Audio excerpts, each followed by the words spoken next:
La carta a Colosenses capítulo 3 y versos del 5 al 6 dice: Por lo tanto, hagan morir lo terrenal en sus miembros, inmoralidad sexual, impureza, bajas pasiones, malos deseos y la avaricia, que es idolatría.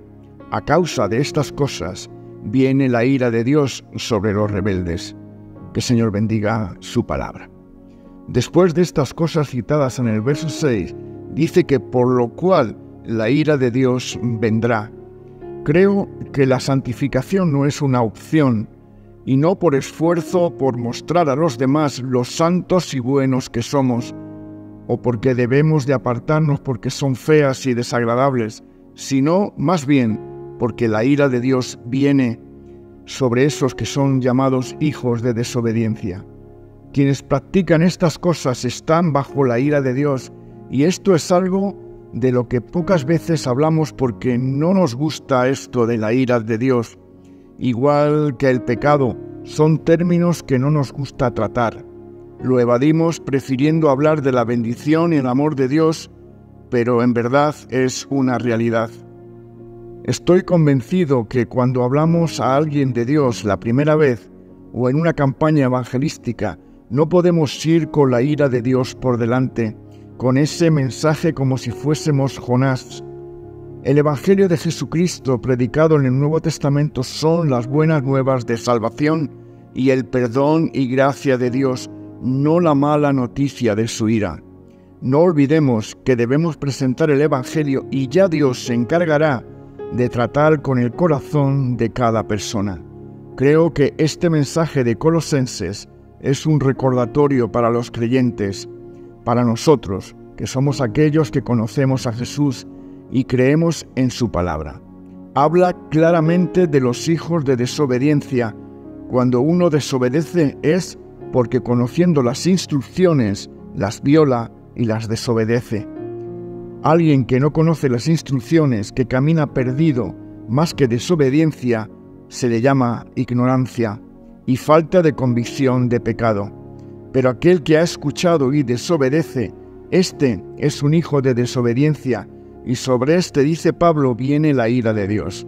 Por lo tanto, es un desafío muy serio.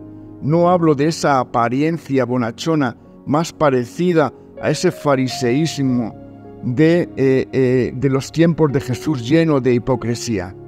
No, estamos hablando de la seriedad de nuestro compromiso y de nuestra entrega al Señor. Por tanto, no podemos permitirnos el lujo de vivir un cristianismo de domingo.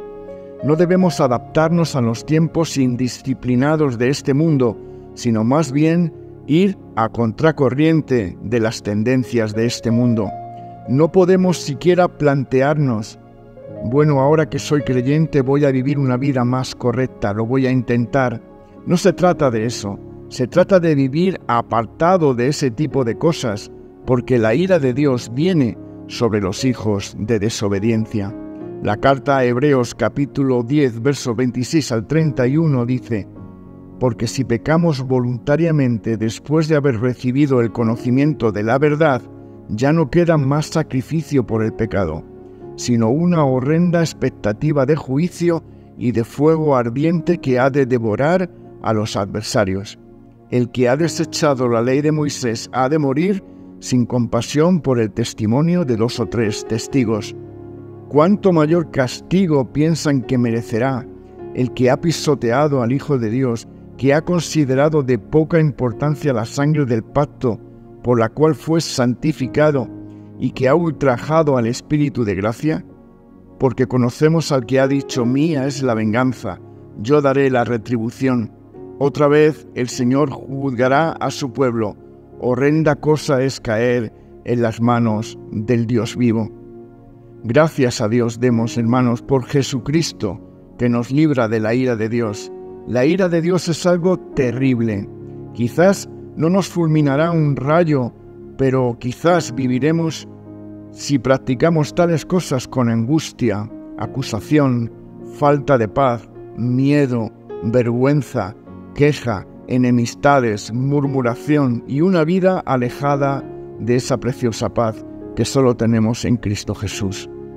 Pero qué bueno que Pablo nos recuerda que diariamente, en este proceso de santificación, somos llamados a buscar y ser guiados por el Señor en comunión constante con Jesús, a poner nuestra mirada en Él y estar escondidos en Él.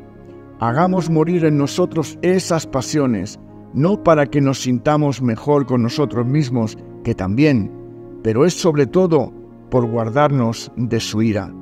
Cuando entendemos esto, nos damos cuenta de aquello de lo cual Cristo nos ha librado. Cristo nos ha librado de la ira de Dios.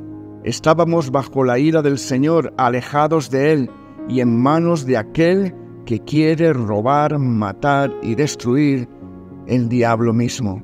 Por tanto, no vivamos de cualquier forma, hagamos morir en nosotros aquellas cosas por las que la ira de Dios viene, porque Dios es santo y sin nuestra santidad nadie lo verá. Vive como un hijo de obediencia. La palabra de Dios y el Espíritu Santo nos equipan con lo suficiente como para contrarrestar la tentación del enemigo y vivir para Cristo. Te animo, por tanto, a que brilles por Jesús siempre. Que Dios te bendiga.